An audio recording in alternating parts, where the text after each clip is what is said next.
నానానేకపయూధముల్ నన్ను సేవింప వనమునందు పెద్ద కాలంబుండి మద్దానాంభ పరిపుష్ట చందనలతాంతఛాయలందుండలేక నీరాశ ఇటేల వచ్చితి భయం బెట్లో కదే ఈశ్వర. నేను నానానేకపయూధముల్, ఒకటా రెండా, ఎన్ని ఏనుగులు నన్ను సేవించాయో. 10,00,000 కోటి కరణీనాథుండనయ్యుండి 10 లక్షల కోట్ల మంది భార్యలకి అధినాథుడనయ్యుండి మద్దానాంభ పరిపుష్ట చందన లతాంతఛాయలందుండలేక అన్నాడు. నేను దానాలు చేసినప్పుడు ఇదం నమమా అంటూ నీళ్లు విడిచిపెడుతూ దానాలు చేస్తే నా చేతి మించి విడిచిపెట్టినటువంటి నీటి ధారలు ఏరులై ప్రవహిస్తే అందులో చందనపు తోటలు పెరిగాయి. ఆ నీళ్లకి ఆ తోటల కింద కూర్చున్నా చల్లగా బతికేవాడిని. ఎందుకు వచ్చినట్టు ఈ సరోవరంలోకి అని ఇప్పుడు అంటున్నాడు. కాబట్టి నానానేకపయూధముల్ వనమునందు పెద్ద కాలంబు సేవింప 10,00,000 కోటి కరణీనాథుండనయ్యుండి దానాంభ పరిపుష్ట చందనలతాంతఛాయలందుండలేక నీరాశ ఇటేల వచ్చితి భయం బిట్లో కదే ఈశ్వర. ఎవరు నన్ను రక్షించేవాళ్ళు? మకరితోడపోరు మాతంగ విభుని ఒక్కరినిడించిపోవ కాళ్ళు రాక కోరి చూచుచుండే కుంజరీయుధంబు మగలు తగులుకారే మగువలకును. ఎంత పెద్ద అజ్ఞానాన్ని వ్యామోహాన్ని విరగ్గొట్టి పారేస్తుంది ఈ ఒక్క పద్యం.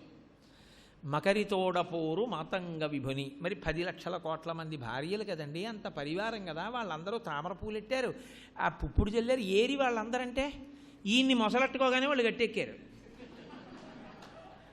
వాళ్ళు గట్టెక్కి లాగు లాగు కొట్టు కుమ్ము అంటున్నారు వాళ్ళు పైనుంచి.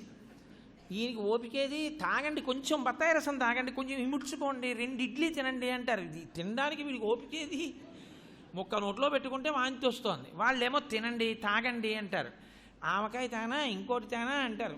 వద్దే తలుచుకుంటే కడుపులో తిప్పుతోంది, చెప్పకే అంటాడు ఈయన. వినేవాళ్ళు ఎవరు?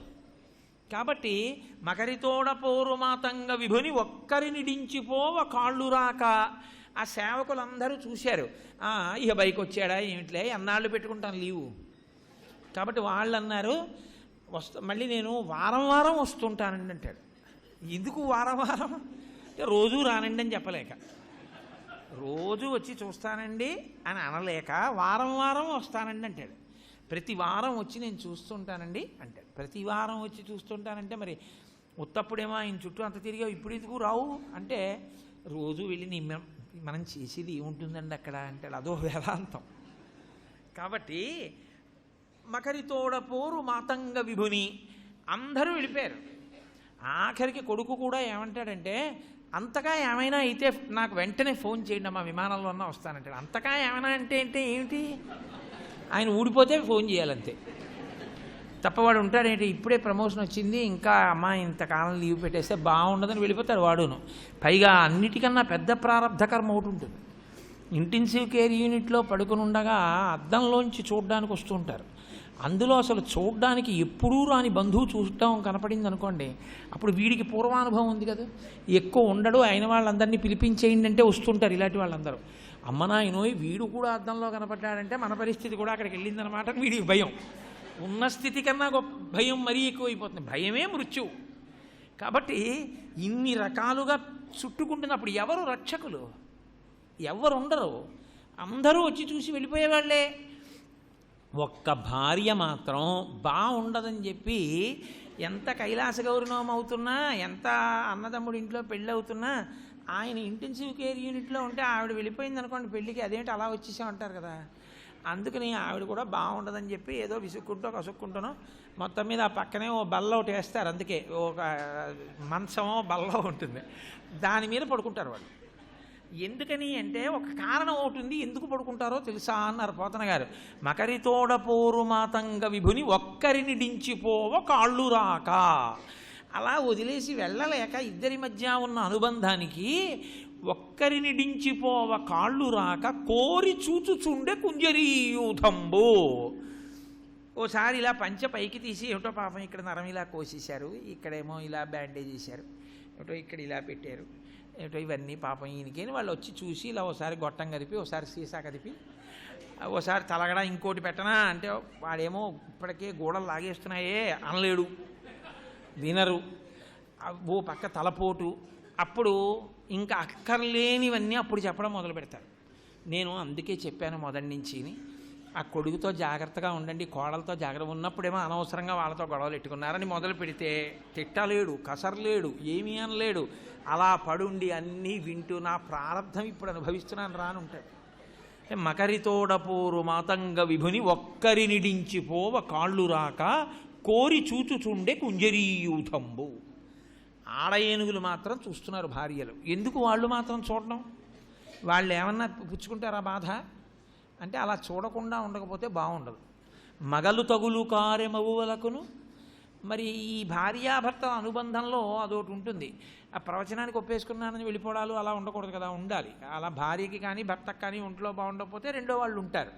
ఎందుకంటే వాళ్ళిద్దరి మధ్య ఉన్నటువంటి అనుబంధం అటువంటిది. అందుకని వాళ్ళు ఉన్నారయ్యా, లేకపోతే ఏమో వాళ్ళు కూడా వెళ్ళిపోనేమో. కాబట్టి ఈయనొక్కడు మాత్రం రాత్రి అయింది ఏదో, వాళ్ళు ఏం చేస్తారు, ఈయనకి నెప్పెట్టి ఒళ్ళు నొప్పులు, ఈయనకి నిద్ర పట్టదు, ఈయన అలా లేచి ఉంటాడు గుడ్లు ఇలా పెట్టుకుని. వాళ్ళు ఏం చేస్తారు, వాళ్ళకి నిద్ర పట్టదేంటి, వాళ్ళు శుభ్రంగా రాత్రి పలహారం చేసి వచ్చి పడుకుంటారు. పాపం వాళ్ళ కర్మ వాళ్ళకి వచ్చేదాకా వాళ్ళు అలా ఉండాలి. మరి వాళ్ళు పడుకుని వాళ్ళు నిద్రపోతారు. నిద్రపోతే ఈయనకి నిద్ర పట్టదు. దశరథ మహారాజు గారంతటి వాడు కౌసల్యాదేవి నిద్రపోతుంటే ఏడుస్తూ తనకత్త అని చెప్పుకుని చచ్చిపోయాడు. ఆయన అలా గుడ్లు అలా తెరిచి ఇంకా రకరకాల భయాలు. అప్పుడు ఎప్పుడు ఒంట్లో ఓపికండగా వెళ్ళని వాడికి, ఈశ్వరా నేను బయటికి వచ్చేస్తే శ్రీశైలం వచ్చేస్తాను, వెంకటాచలం వచ్చేస్తాను, సింహాచలం వచ్చేస్తాను, దేవుళ్ళందరికీ మొక్కేయడం మొదలెడతాడు. ఎందుకని అంటే ఇప్పుడు బయటికంటూ వెళ్ళిపోతే చాలు, అంత భయం పట్టుకుంటుంది. సంసారం అనేటటువంటి దాని యందు కూడా అంతే. సంసారము నుండి బయటపడిపోవడం అనేటటువంటిది అంత తేలిక కాదు. సంసారము నుండి బయటపడడం అంటే మీరు సక్రమంగా అర్థం చేసుకోవాలి. భార్య భర్తని, భర్త భార్యని, బిడ్డల్ని విడిచిపెట్టమని నేను చెప్పట్లేదు. సంగము పూర్తిగా దాని మీద పెట్టుకుని వీళ్ళు రక్షకులు అనే అజ్ఞానాన్ని పెంచేసుకోకుండా ఉండడం, పరమ సత్యాన్ని ఒకదాన్ని అంగీకరించగలిగి ఉండడం. దీన్ని విడిచిపెట్టవలసి ఉంటుంది. దీన్ని విడిచిపెట్టి వెళ్ళిన తర్వాత నేను జవాబుదారీ ఒకడు అడుగుతాడు, ఏమి నిన్ను దీంట్లో పెట్టి పంపించాను, ఏం చేశావు అని అడుగుతాడు. అప్పుడు ఏం చెప్పను? అప్పుడు చెప్పలేకపోతే ఇచ్చినది సక్రమంగా వినియోగించుకొని నీకు మళ్ళీ ఎందుకు ఆ శరీరం, ఇదిగో ఇది ఇస్తాను తీసుకో అని చెప్పి ఇస్తే నా బతుకు ఏమైపోతుంది అని బెంగ పెట్టుకుని జాగ్రత్త పడగలిగినటువంటి స్థితిని పొంది ఉండాలి తప్ప కేవలం ఏదో ఆ హాస్య సంబంధమైనటువంటి విషయంగా మీరు దాన్ని స్వీకరించకండి. సంసారము నుండి ఆ స్థితిలోకి మళ్ళీ ఈశ్వరుడితో సంగమును ఏర్పరచుకొని నిలబడగలిగినటువంటి స్థితి మళ్ళీ భగవంతుని యొక్క అనుగ్రహం చేత మాత్రమే ఉత్పన్నము కావాలి. ఇద్దరి మధ్య అలా ఘోరమైనటువంటి యుద్ధం జరుగుతూనే ఉంది. వాళ్ళు ఒడ్డున నించున్నారు.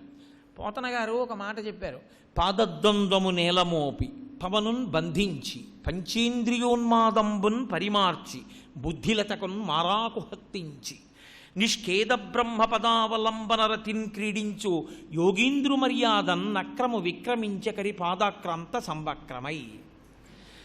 కడుపు కొరికేసింది, ఎగిరి తోక కొరికేసింది, ఎగిరెగిరి వీపు కొరికేసింది, సంధిబంధములన్నీ శిథిలమైపోతున్నాయి. ఇంకా ఏనుక్కి కదిలే శక్తి తగ్గిపోతోంది, రోజు రోజుకి మొసలి శక్తి పెరిగిపోతోంది. అడుగు తీసి అడుగు వేయనివ్వదు, కాళ్ళు పట్టుకుని ఈడ్చేస్తోంది నీటిలోకి. ఇంకా అటువంటి స్థితిలో ఆ ఏనుగు నీటిలో నిలబడి ఉండగా ఈ మొసలి మాత్రం ఎలా పట్టుకుని ఉండిపోయింది కాల్ని అన్నదానికి పోతనగారు వేసినటువంటి ఉపమానం పాదద్వంద్వము నేలమోపి. ఆ మొసలి తన పాదములను నేల మీద పెట్టి పాదద్వంద్వము నేలమోపి పవనును బంధించి, ఎవరు ఒక యోగి ఎలా కూర్చుంటాడో అలా కూర్చుందిట. ఊపిరిని బాగా నియంత్రించి యోగి పవనును బంధించి బుద్ధిలతకున్ మారాకు హత్తించి పంచేంద్రియోన్మాదంబున్ పరిమార్చి ఇంద్రియముల యొక్క ఉద్ధతిని తగ్గించి బుద్ధికి కొత్త ఆకు తొడిగి ఈశ్వరుడి వైపు ధ్యానం చేస్తూ ఉండిపోయినటువంటి యోగి ఎలా ఉంటాడో అలా నిష్ఖేద బ్రహ్మపదావలంబన రతిన్ క్రీడించు యోగీంద్రు మర్యాదన్ నక్రము విక్రమించకరి పాదాక్రాంత సంవక్రమై. ఆ కాలు అలా పట్టుకుని నోట్లో ఉండిపోయింది. పట్టుకుని ఉండిపోవడం అంటే అదేం మామూలుగా ఉండదు, అలా కొరికేస్తూ ఉంటుంది. ఆ కొరికేస్తుంటే నెత్తురు కారిపోతుంటే జుర్రుకుంటూ అలా పట్టుకుని ఉంది. ఎంత బాధ! అడుగు తీసి అడుగు ఏరిపోతుంది. ఇందులో మొత్తం అసలు గజేంద్ర మోక్షము అనబడేటటువంటి దాంట్లో ఏనుగు పడిన బాధ ఎంత బాధగా ఉందో పోతన గారు ఆంధ్రీకరించడంలో ఆయన హృదయం పొందిన బాధ అంతగా ఉంది. అందుకే ఆ పద్యంలో మీకు ఏనుగు కాలు పట్టుకున్న మొసలిని దర్శింపచేశారు పోతన గారు. ఎలాగో తెలుసా అండి? ఆఖరి పాదం చూడండి, నక్రము విక్రమించకరి పాదాక్రాంత సంవక్రమై, అన్నీ కాకింద రావొత్తులు పడ్డాయి. నక్రము కా ఇలా రాస్తాం. కా అక్షరం ఏనుక్కాల్లాగే ఉంటుంది, ఇలాగా కింద రావత్తు మొసలి పట్టుకున్నట్టు ఉంటుంది. నక్రము విక్ర మళ్ళీ కా కింద రావత్తు అంటే పట్టుకున్నది. విక్రమించకరి పాదాక్రాంత మళ్ళీ కా కింద రావత్తు పట్టుకుంది. సంవక్రమై మళ్ళీ కా కింద రావత్తు పట్టుకుంది. అన్ని మాటలు కా కింద రకారం ఎందుకు పడిపోయిందంటే పోతన గారికి ఏనుగు యొక్క కాలు మొసలి నోట్లో ఉండిపోయి పడుతున్న బాధ అనుభవిస్తున్నటువంటి పోతన గారు అబ్బా ఎంత బాధపడుతోందో ఆ ఏనుగన్న భావన ఆయనకి అలా పద్యపాదం పడేటట్టుగా ఏనుగు కాలు మొసలి నోట్లో ఉన్నట్టే ఆ అక్షరాల యొక్క కూర్పు ఉంటుంది మీకు ఆ సంకేతం. పద్యం అలా పడాలంటే ఆయన సహజ పండితుడు. పండితుడు అన్న మాటకు అర్థం 4 శ్లోకాలు 3 పద్యాలు చెప్పేవాడు కాదు. పండాహ అంటే జ్ఞానం. ఈశ్వరుని యొక్క అనుగ్రహంతో భగవత్ సంబంధమైన విషయములు తనకి తానుగా ప్రచోదనమైన వ్యక్తి ఎవరుంటాడో ఆయన సహజ పండితుడు. పోతన గారిది ఆ స్థితి. అందుకని ఆ ఇద్దరి మధ్య భయంకరమైనటువంటి పోరాటం అలా జరుగుతూనే ఉంది. జరుగుతోంది చాలా కాలం అయిపోయింది. ఇంకెంతకాలం ఇహ పడిపోయే సమయం ఆసన్నం అయిపోతోందని తెలుసుకుంది ఏనుగు. పృథుశక్తిన్ గజమాజలగ్రహముతో పెక్కేండ్లు పోరాడి సంశిథిలంబై తనలావు వైరిబలమున్ చింతించి మిథ్యామనోరథమింకేటికి దీని గెల్వ సరి పోరంజాలరాదంచు ఇట్లనే పూర్వపుణ్యఫల దివ్యజ్ఞాన సంపత్తితోన్. ఆ ఏనుగు అనుకుందిట, పృథుశక్తిన్ భూమి మీద ఉంటే నా బలం వేరు, గజమాజలగ్రహముతో నీటి పురుగు మొసలి యొక్క బలం నీటిలో ఉంటే, ఇప్పుడు దీని బలం పెరిగిపోయింది, నా బలం తరిగిపోయింది. నేను నీటిలో ఉన్నాను, ఇక నేను పైకి ఎక్కలేను. కాబట్టి పృథుశక్తిన్ గజమాజలగ్రహముతో పెక్కేండ్లు పోరాడి సంశిథిలంబై తన లావు వైరి బలమున్ చింతించి మిథ్యామనోరథం ఇంకేటికి, ఇంకా ఆశ పెట్టుకోవడం అనవసరం, ఇక పైకి వెళ్ళిపోతానన్న ఆశ లేదు. మిథ్యామనోరథం ఇంకేటికి దీని గెల్వసరి పోరంజాల రాదంచు, దీన్ని గెలవడానికి వీలైనటువంటి పోరాటం నేను చెయ్యలేను, నా వల్ల కాదు.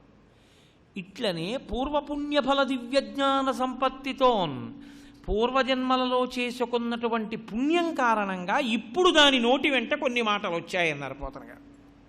ఇందుకు ప్రయత్నపూర్వక పుణ్యం అందుకు చెయ్యాలి. నువ్వు చేయడం అంటూ మొదలు పెడితే ఏదో ఒక జన్మలో ప్రాణోత్క్రమణ సమయమునందు నోటి వెంట మంచి మాట వస్తుంది, భగవత్ సంబంధమైనది. లేనినాడు రాదు, అంత తేలిక కాదు భగవత్ సంబంధమైన మాట రావడం. కాబట్టి ఇట్లనే పూర్వపుణ్యఫల దివ్యజ్ఞాన సంపత్తితో. మహానుభావుడికి ఎంత గొప్పగా పడిపోయాయి అంటే పద్యాలు, వ్యాసుల వారు సంస్కృత భాగవతంలో ఎటువంటి శ్లోకాలని వేశారో యథాతథంగా ఆంధ్రీకరించేశారు. అది ఆయనకి రామచంద్ర ప్రభువు యొక్క అనుగ్రహం.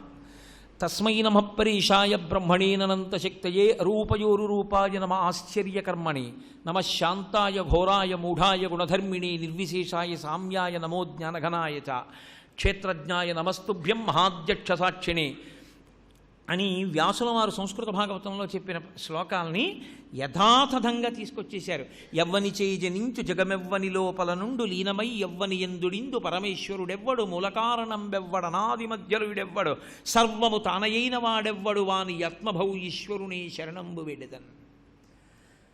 కాబట్టి తస్మై నమః పరీషాయ బ్రహ్మణేనంత శక్తయే రూపయోరు రూపాయ నమ ఆశ్చర్యకర్మణే నమ శాంతాయ ఘోరాయ మూఢాయ గుణధర్మిణే నిర్విశేషాయ సామ్యాయ నమో జ్ఞానఘనాయ చ క్షేత్రజ్ఞాయ నమస్తుభ్యం మహాధ్యక్ష సాక్షిణే పురుషాయాత్మమూలాయ మూల ప్రకృతయే నమః సోహం విశ్వసృజం విశ్వమవిశ్వం విశ్వవేదసం విశ్వాత్మానం పరం బ్రహ్మ ప్రణతోస్మి పరమం పదం యోగరంధిజ కర్మాణో హృదియోగ విభావతే యోగినోయం ప్రపశ్యంతి యోగీశం తం నతోస్పృహం నమో నమస్తే కిల కారణాయ నిష్కారణాయ అద్భుత కారణాయ సర్వాగమాంనాయ మహార్ణవాయ నమోపవర్గాయ పరాయణాయ అంటారు వ్యాసుల వారు సంస్కృత భాగవతంలో. ఆయన ఎటువంటి శ్లోకాలు వేశారో యథాతథంగా పడిపోయి. అయితే చిత్రం ఏమిటంటే 33 కోట్ల మంది దేవతలు త్రిమూర్తులు నిలబడ్డారు. ఎవరిని పిలుస్తున్నాడు? ఇప్పుడు ఎవరిని వచ్చి రక్షించమని అడుగుతున్నాడు. ఆయన ఎక్కడా ఏ పేరు వేయలేదు. ఎవ్వని చే జనించు జగమెవ్వని లోపల నుండు లీనమై ఎవ్వని ఎందుడిందు పరమేశ్వరుడెవ్వడు మూలకారణం బెవ్వడు అనాది మధ్యలుడెవ్వడు సర్వము తానయైన వాడెవ్వడు వాని ఆత్మభౌ ఈశ్వరునే శరణంబు వేడదన్. స్త్రీ పురుష నపుంసక మూర్తియును కాక తిర్య కమర నరాది మూర్తియును కాక కర్మ గుణభేద సరసత్ ప్రకాశికాక వెనుక నన్నియుతానగు విభుతలంతు. నేను ఎవరిని పిలుస్తున్నానంటే ఈ సమస్త బ్రహ్మాండములు సమస్త జగత్తు ఎవరిలోంచి పుట్టాయో ఎవరిలో పెరిగాయో ఎవరిలో లయమయ్యాయో ఏ పరబ్రహ్మమునందు ఇవన్నీ నిండి నిబిడీకృతమయ్యాయో అటువంటి పరమేశ్వరుణ్ణి నేను పిలుస్తున్నాను. బ్రహ్మ విష్ణువా శివుడా వరుణుడా వాయువా అగ్న ఏం లేదు పేరు. కాబట్టి ఎవరు వెళ్ళాలి తెలియలేదు దేవతలకు. అందరూ లేచి నిలబడ్డారు. ఎవరిని పిలుస్తున్నట్లీనా అని పరబ్రహ్మమును పిలిచేటప్పుడు ఆయన స్థితిని చెప్పాడు. స్త్రీ పురుష నపుంసకమూర్తియును కాక. ఆ పరమేశ్వరుడు స్త్రీ కాడు, ఆ పరమేశ్వరుడు పురుషుడు కాడు, ఆయన నపుంసకుడు కాడు. స్త్రీ పురుష నపుంసకమూర్తియును కాక తిర్యక్ అమర నరాది మూర్తియును కాక. ఆయన మనుష్యుడు కాడు, దేవత కాడు, లేకపోతే తిర్యక్ కాడు, వెన్నుపాము అడ్డంగా ఉన్నవాడు కాడు. తిర్యక్ అమర నరాది మూర్తియును కాక కర్మ గుణభేద సదసత్ప్రకాశి కాక. ఆయన కర్మ కాదు, గుణం కాదు, అటువంటి వాడు కాడు. కర్మ గుణభేద సదసత్ప్రకాశి కాక వెనుకనన్నియుతానగు విభుతలంతు. వెనక ఉండి అన్ని కార్యాలని చక్కబెట్టేటటువంటి ఆ పరబ్రహ్మాన్ని నేను పిలుస్తున్నాను. నేను పిలుస్తున్నాను. ఉన్నాడు ఉన్నాడు అంటారు లోకంబులు లోకేశులు లోకస్తులు తెగిన తుది అలోకంబకు పెంజీకటి కావల ఎవ్వండేకాకృతి వెలుగు అతని నేసేవింతున్ అంటున్నాడు. ఈ లోకాలన్నీ తెగిపోతాయి, లోకాలలో ఉన్నవాళ్ళు తెగిపోతారు, ఈ లోకములను పాలించిన వాళ్ళు తెగిపోతారు. తెగిపోయిన తరువాత వీటన్నింటికి ఆవల ఒక పెనుచీకటి ఉంటుంది. ఆ పెనుచీకట్లో తానొక్కడే ప్రకాశిస్తూ ఉంటాడు. నతత్ర సూర్యోభాతి నచంద్రతారకం నేమా విద్యుతో భాతికతో యమగ్ని త్వమేయోభాంతమనుభాతి సర్వం తస్య భాష సర్వమిదం విభాతి అని. అలా ప్రకాశించేటటువంటి పరమాత్మ ఎవరో ఆయన ఉన్నాడు ఉన్నాడు అని నేను నమ్ముతున్నాను. కానీ ఉన్నాడు ఉన్నాడని నేను పిలుస్తున్నాను. కానీ కలడందురు దీనుల ఎడ కలడందురు పరమయోగి గణముల పాలిన్ కలడందురు అన్ని దిశలను కలడు కలండనుడు వాడు కలడో లేడు. దీనుల ఎడ ఉన్నాడంటారు, పిలిస్తే వస్తాడంటారు. ఆయన పరమయోగి గణముల అన్నింటికీ కూడా ఆయనే ఆధారం అంటారు. కానీ ఉన్నాడు ఉన్నాడని పెద్దలు చెప్పారని నేను పిలుస్తున్నాను. కానీ ఉన్నాడు ఉన్నాడని చెప్పబడిన వాడు నిజంగా ఉన్నాడా? సంశయాత్మ వినశ్యతి. అనుమానం ఎక్కడుందో అక్కడ ఈశ్వరుడు రాడు.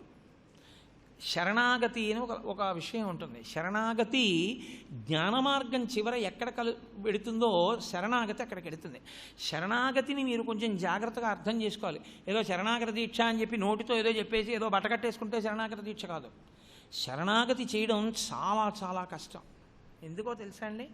మీ ప్రయత్నములన్నీ విరమించాలి. ఒకటి, పరమేశ్వరుని యందు పరిపూర్ణమైన పూనికతో నిలబడిపోవాలి. రెండు, అంత పూనికతో నిలబడి తన ప్రయత్నాన్ని ఆప్చేస్తే శరణాగతి అంటారు. శరణాగతి యందు తన బలహీనత చెప్పి వదిలిపెట్టేస్తాడు. అలా చెబితే ఈశ్వరుడు రక్షిస్తాడా? రక్షించి తీరుతాడు. అందుకే శరణాగతి వెంటనే ఫలితాన్ని ఇచ్చేస్తుంది. అదే కారణం. ఎందుచేత అంటే లోకంలో ఒక లక్షణం ఉంది. మీరు ఈశ్వరానుగ్రహం పొందడానికి మీరు ఏదైనా మంచి పనులు చెయ్యాలి అని కదా శాస్త్రం యొక్క ప్రతిపాదన.